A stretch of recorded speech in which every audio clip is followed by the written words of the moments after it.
सरोकार। नमस्कार, आप देख रहे हैं प्राइम टीवी और मैं हूं आपके साथ मुस्कान अजमानी। सियासत बेहद ही पेचीदा चीज है। यहाँ पर संग्राम होता है कुर्सी का और सत्ता का, और उसी सत्ता पर काबिज होने के लिए साम दाम दंड भेद हर एक रणनीतियों को पार्टी अपनाती है। दुश्मनी जम कर करो, लेकिन ये गुंजाइश रहे कि जब कभी हम दोस्त हो जाए तो शर्मिंदा ना होना पड़े। बशीर बद ने क्या खूब लिखा है, लेकिन अब की सियासत में दोस्ती की गुंजाइश कहाँ ही बची है। पर अब लोकतंत्र को बचाने के नाम पर और बीजेपी को हराने के नाम पर दोस्ताने की नई मिसालें पेश की जा रही है, जिसमें आज अखिलेश यादव और अरविंद केजरीवाल ने बीजेपी पर कई बड़े आरोप लगाए और एक नई भविष्यवाणी से आने वाले कई सालों के लिए क्या संकेत दिए हैं, देखिए इस खास रिपोर्ट में।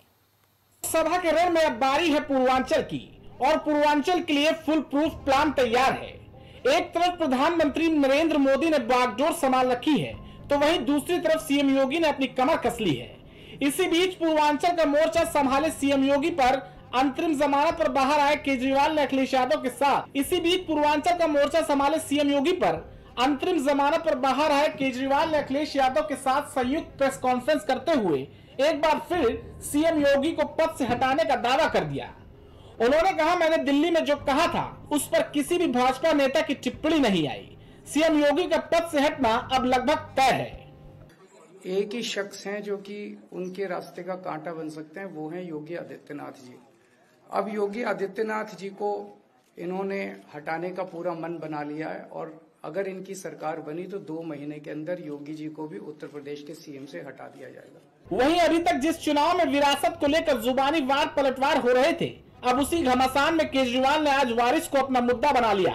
अमित शाह को भाजपा का वारिस घोषित कर दिया है, जिसको हवा भी कहीं न कहीं गृह मंत्री अमित शाह के बयान ने दी, जिसमें वो ये कहते दिखाई दे रहे हैं कि 2029 तक नरेंद्र मोदी पीएम बने रहेंगे, उसके बाद वो हमारा नेतृत्व यूं ही करते रहेंगे। तो अब अगले साल 17 सितंबर को प्रधानमंत्री मोदी जी 75 साल के होंगे, और मोदी जी ने तय कर लिया है कि अमित शाह जी को वो अपना वारिस बनाएंगे, और अमित शाह जी अगले साल 17 सितंबर को देश के प्रधानमंत्री बनाने का उन्होंने तय किया है मोदी जी ने। अब अगर गठबंधन की छतरी के नीचे सभी पार्टियों ने भाजपा के खिलाफ मोर्चा खोला है, संयुक्त प्रेस वार्ता हुई, तो अखिलेश यादव ने भी मौका नहीं गंवाया। बैक टू बैक 2 दिनों से जारी प्रेस वार्ता में अखिलेश भाजपा पर हमलावर होते हुए भाजपा को विश्वासघाती पार्टी करार कर दिया। भाजपा ही किसी के सगे नहीं है, ये है कि भाजपा ही किसी के सगे नहीं है, और भाजपा ही झूठे मुकदमे लगाने वाला गैंग है। हालांकि लोकसभा चुनाव में महज 163 सीटों पर ही वोटिंग बाकी है।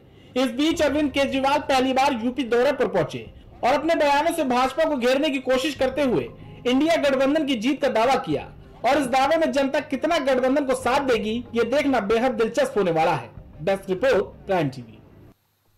राजनीति हो या कूटनीति, सवाल हो या जवाब, ऐसे सभी राजनीतिक पहलू रायबरेली की गलियों से होकर गुजरते हैं, और देश के सियासत की पैदाइश रायबरेली की मिट्टी से ही मानी जाती है।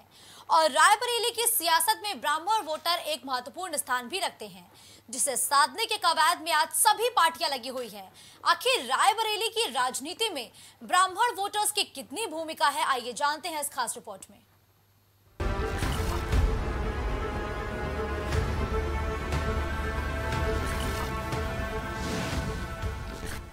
मिशन ब्राह्मण पर अमित शाह, ब्राह्मण साथ आएंगे, रायबरेली में भगवा लहराएंगे।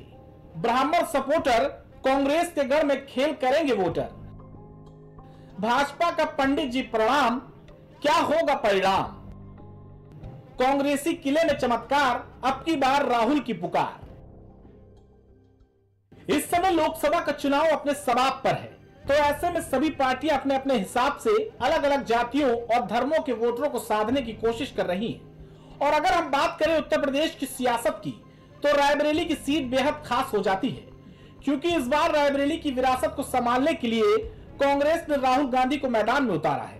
तो वहीं राहुल गांधी के विजय रथ को रोकने के लिए भाजपा ने उत्तर प्रदेश सरकार में मंत्री दिनेश प्रताप सिंह को लोकसभा का टिकट दिया है। इन दोनों प्रत्याशियों की चुनावी पहर में रफ्तार तब आती है जब रायबरेली के ब्राह्मण वोटरों को साधने के लिए गृह मंत्री अमित शाह की एंट्री होती है, और अमित शाह सपा विधायक मनोज पांडे के घर पर मुलाकात करने के लिए पहुंचते हैं। कांग्रेस के राजनीतिक समीकरणों की प्रयोगशाला में भाजपा ब्राह्मण प्लान के नए प्रयोग का उपयोग कर रही है।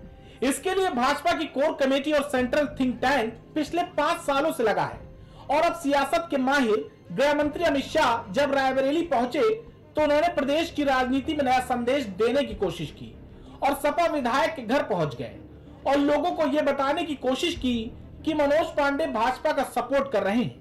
इस दौरान सपा विधायक मनोज पांडे ने भी गृह मंत्री अमित शाह को विश्वास दिलाया कि वे भाजपा पार्टी का सपोर्ट करेंगे और रायबरेली में इस बार कमल खिलाने की पूरी कोशिश करेंगे। के बारे में बोल दें, इस बार कमान अमित शाह को दी गई है, क्या फर्क पड़ता है? गृह मंत्री अमित शाह की यह सियासी मजबूरी ऐसी ही नहीं थी। जानते हैं कि जिले की सियासत की चुनावी पिच में ब्राह्मण वोट बैंक क्या रोल निभा सकते हैं। करीब 11% ब्राह्मण वोटर रायबरेली के चुनाव को जिताने में अहम भूमिका निभाता रहा है। दरअसल रायबरेली में इस बात की अफवाह फैलाई जा रही थी कि पूर्व मंत्री का बेटा भाजपा में जरूर शामिल हो गया है, लेकिन विधायक मनोज पांडे भाजपा का सपोर्ट नहीं कर रहे हैं, जिसकी वजह से भाजपा कमजोर नजर आ रही है। आपको बता दें कि अगर ब्राह्मण वोटरों का झुकाव भाजपा की तरफ हो जाए तो गांधी परिवार के गढ़ में भाजपा काफी मजबूत हो जाएगी। सिर्फ इतना ही नहीं, ब्राह्मण वोटरों को साधने के लिए अमित शाह के पहले उप मुख्यमंत्री ब्रजेश पाठक ने भी मनोज पांडे के घर पदार्पण किया था, जिससे ब्राह्मण वोटरों को भाजपा की तरफ आकर्षित किया जा सके।